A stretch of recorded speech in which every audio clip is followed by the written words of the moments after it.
सही कह रहे हैं संजय जी। इसको जहाँ से शुरू करना है वो हम आपके जीवन से जुड़ा हुआ है जी, कि एक तो सामान्य परिवार के लोग हैं, वो विवाह जिन पंडितों से बिछड़वाते हैं जी, या तो वो ज्योतिषी नहीं होते, क्योंकि ये आपको भी पता है कि आजकल कोई भी व्यक्ति अपने किसी भी लड़के को ज्योतिष पढ़ाने के लिए किसी विश्वविद्यालय में भेजना नहीं चाहता, और ज्योतिष हर किसी को चाहिए।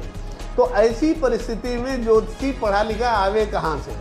तो जिन्होंने इधर उधर से कुछ पढ़ लिया उन्हीं से वो काम चलाते हैं।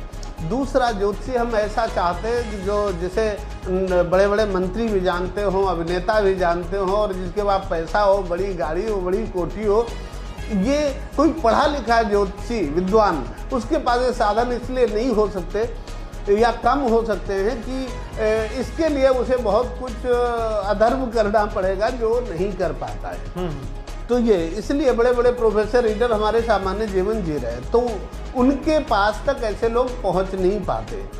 संजय जी, एक बात आती है कि कुछ पढ़े लिखे धनाढ्य लोग वो कुंडली बिछड़वाते हैं ऐसे हाईटेक ज्योतिषियों से।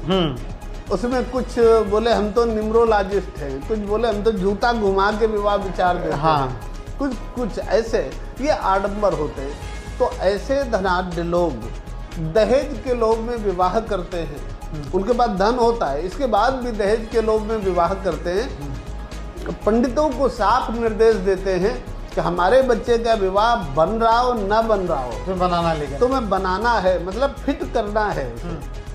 और तो अब सीधे उनकी बात इसलिए बन जाती है कि वो जो हाईटेक ज्योतिषी हैं वो कहते हैं हमसे कैसी भी कसम खिला लो, हमें पैसे चाहिए, तो पैसे देते हैं, वो कह देते हम शांति करा देंगे।